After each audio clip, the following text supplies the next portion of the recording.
বশিষ্ঠ আৰক্ষীৰ জালত ভণ্ড বাবা সৰুপথাৰৰ পৰা বশিষ্ঠ আৰক্ষীয়ে গ্ৰেপ্তাৰ কৰে হুজাইৰ চাহিদুল নামৰ ভণ্ড বাবা। বাবাৰ ভাও ধৰি বেলতলাৰ এগৰাকী মহিলাৰ ঘৰলৈ আহি চলাইছিল লুটপাট। ঘৰৰ পৰা লুটি নিছিল সোণৰ গহনাসহ অন্যান্য মূল্যৱান সামগ্ৰী। অৱশেষত বশিষ্ঠ আৰক্ষীৰ তৎপৰতাত সৰুপথাৰত চুৰি সামগ্ৰীসহ গ্ৰেপ্তাৰ কৰিবলৈ সক্ষম হয়। লগতে আৰক্ষীয়ে উদ্ধাৰ কৰে সোণৰ চেইন, সোণৰ আঙুঠি, খাৰু, কাণফুলি, ৰূপৰ ব্ৰেচলেট, ৰূপৰ খাৰু আদি। এই ভণ্ড বাবাজনৰ চুৰি সামগ্ৰী ক্ৰয় কৰিছিল হুজাইৰ জিতেন্দ্ৰ এইচ নামৰ লোকজনে। ভণ্ড বাবাৰ স্বীকাৰোক্তিৰ ভিত্তিত গ্ৰেপ্তাৰ কৰা হয় জিতেন্দ্ৰ এইচক। উল্লেখ্য যে এই ভণ্ড বাবাজনে অসমৰ বিভিন্ন স্থানত চলাই আহিছিল লুটপাট। যোৱা 4 নৱেম্বৰ তাৰিখে বেলতলা দিচাং এপাৰ্টমেণ্টত বীণা হাজৰিকাৰ ঘৰত এজন সন্যাসী বা বাবাজী এজন আহে আৰু তেখেতে ক'লে যে ঘৰখন অলপ অশান্তিদায়ক হৈ আছে, গতিকে অলপ শুদ্ধিকৰণ কৰি দিব লাগে। তেতিয়া ঘৰৰ মানুহেও সন্মতি দিলে আৰু ঘৰতে পূজা পাত ইত্যাদি কৰিবৰ কাৰণে ৰেডি হ'ল। আৰু তেওঁ কৰিলে কি, সোণৰ অলংকাৰ, ৰূপৰ অলংকাৰ এইবিলাক এক্সাইট কৰিলে আৰু পূজা আৰম্ভ কৰিব ধৰিলে। আৰু তেওঁ ক'লে যে ভিতৰৰ পৰা অলপমান মছলা, জলকীয়া ইত্যাদি লৈ আহিব লাগে বুলি কওঁতে ঘৰৰ মানুহে জলকীয়া, মছলা ইত্যাদি আনিব যাওঁতে সন্যাসীজনে কৰিলে কি, সোণৰ আ অলংকাৰখিনি লৈ উধাও হয়।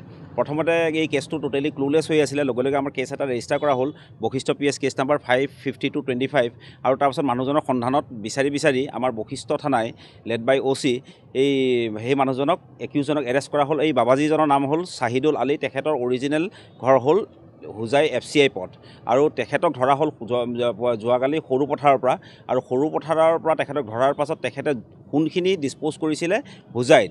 যিজন ৰিচিভাৰ আছিলে জিতেন্দ্ৰ আইচ, তেখেতক হুজাইৰ পৰা ধৰা হ'ল। আৰু বহুত সোণ, ৰূপৰ অলংকাৰ তেওঁলোকৰ তাৰ পৰা উদ্ধাৰ কৰা হৈছে। আৰু এই চাহিদুল আলী নামৰ মানুহজনে মাজে মাজে বাবাজীৰ ৰূপ লৈ কিনে ঘৰত এনেকৈ লুটপাট কৰে, নাইবা কেতিয়াবা তেখেতে সোণ চাফা কৰা বা ৰূপ চাফা কৰা মানুহ হৈও মানুহৰ ঘৰলৈ যায় আৰু গৈ কিনে সোণৰ আ অলংকাৰ ইত্যাদি লুটপাট কৰে। সেইটো আমি পাছত তদন্তত গম পাম। কিন্তু এই কেছটোত চাহিদুল আলী তেখেতে নিজে স্বীকাৰো কৰিছে আৰু আমাৰ CCTV ফুটেজতো সেইটো গোটেইখিনি আছেই। আৰু তেখেতক যোৱাকালি সৰুপথাৰৰ পৰা এৰেষ্ট কৰা হৈছে আৰু পাছত যিখিনি সোণ, ৰূপৰ অলংকাৰ ইত্যাদি আছে চব হুজাইৰ পৰা উদ্ধাৰ কৰা হৈছে। কেইবা লক্ষ টকাৰো হ'ব, কাৰণ আজিকালিতো সোণৰ দাম যথেষ্ট। আমি যিখিনি এইটো কেছত লাগা সোণ অলংকাৰখিনি আছে সেইখিনিতো পাইছোৱেই, আৰু তাৰো উপৰিও বেছিও পোৱা গৈছে। এতিয়া সোধপোছত ওলাব এইটো কি তেওঁ আগতে কোনোবা কেছত আছে নেকি, আমি সোধপোছ কৰি আছোঁ আৰু বেলেগ থানাবিলাকতো আমি খবৰটো দিছোঁ।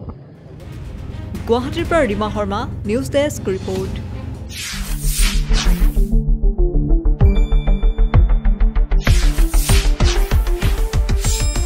শুদ্ধ আৰু বিস্তৃত বাতৰিৰ বাবে চাই থাকক নিউজ ডেস্ক ৰিপৰ্ট।